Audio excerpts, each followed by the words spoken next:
Hi, this is Earl from North Florida, and I thought we might take a look at the muscadines this year.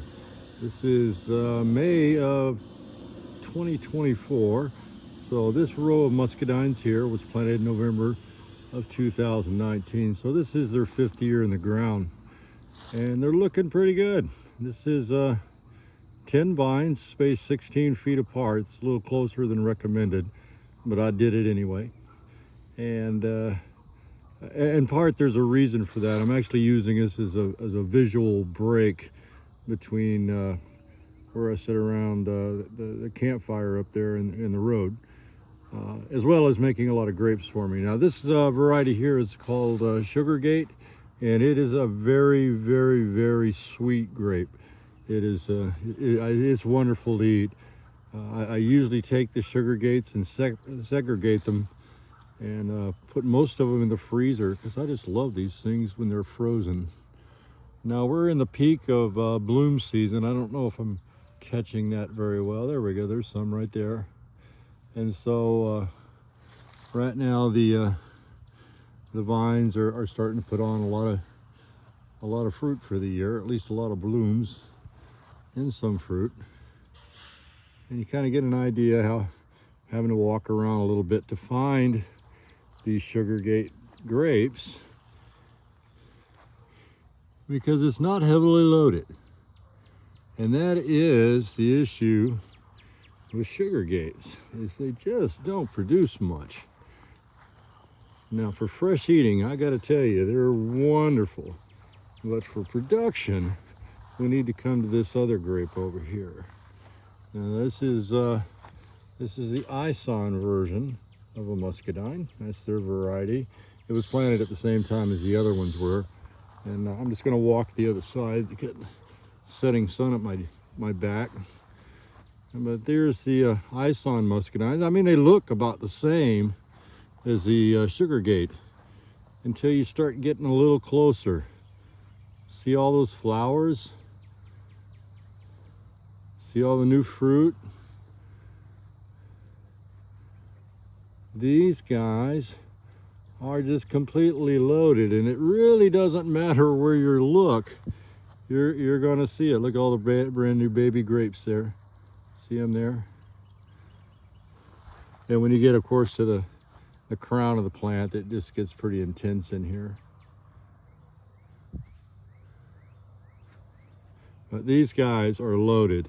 They don't taste quite as good as the Sugargate. I'll tell you that. They're not quite as sweet. They don't have quite the musky flavor that the Sugargate has, which, you know, I really appreciate in a muscadine. It separates it from any other grape that you might put in the ground. But well, these Isons, oh my goodness, they just put so much fruit on. It's just a winemaking machine. You do have some problems with that production, though. I noticed it last year pretty predominantly. The grapes would get so big and so tight in those clusters, and a muscadine cluster doesn't ripen all at once. It's berry by berry.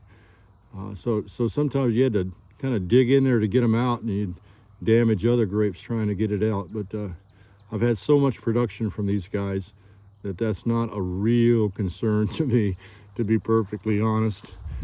I'm not sure what I was thinking when I planted 20 muscadine vines, but I'm probably looking someplace in the range of 1,500 pounds of fresh fruit this year. That most will go right into wine. I'll give a whole bunch away. The trellis system I'm using here, I think I got it off of one of the college websites, University of Arkansas perhaps.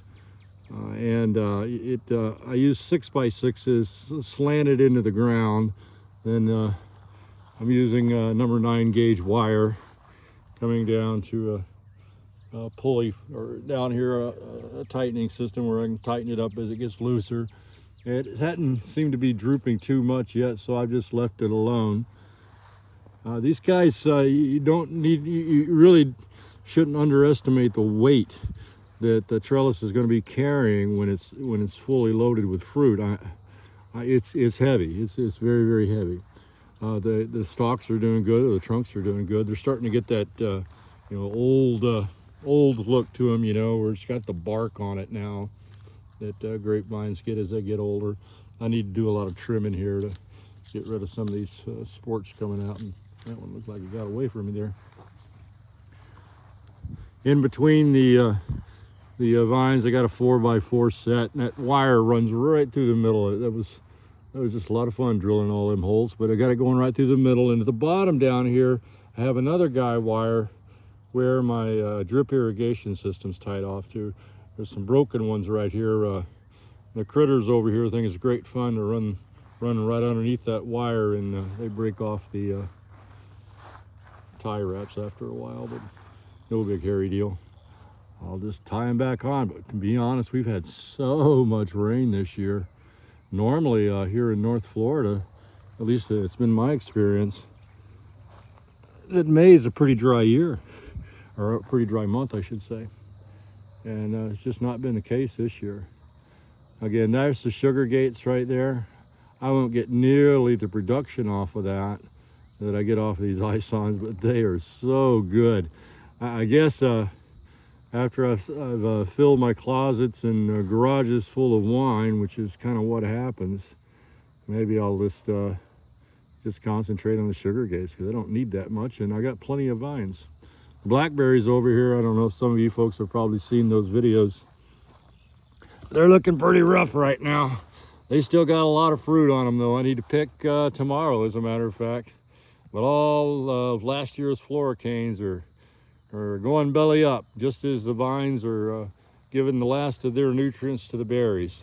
And coming in right behind it, there are brand new primocanes coming in. So they tend to kind of move away from the plant, I notice, as time goes on. We may have to encourage it to get closer back to the guy wires. I mean, these plants really look terrible right now, but still, you can see all the black fruit on it, but see all the red fruit that's still on it. That's part of the reason they look bad from a distance, is it's just got so much red fruit on it. And look at this. Are you seeing this down here? Probably not, because I'm moving, it's bumping around, but look at this. Here's a new primocane with buds on it already. Isn't that something? Anyway, that's just a walk through the muscadines. I'm doing this in reference to a comment left by Treehouse Vineyards out in East Texas there. He'd asked me to take a look at them. I thought, sure, I can do that. And I'll put it up here. That's my moisture sensors for the soil moisture. The sensors have gone bad over the years, and I haven't replaced them because they're like $100 a piece.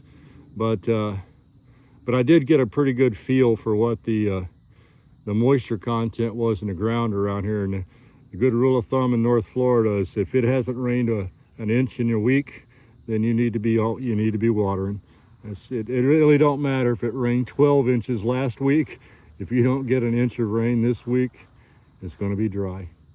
All right, again, this is Earl from North Florida. Hope you enjoyed. Take care. Bye-bye now.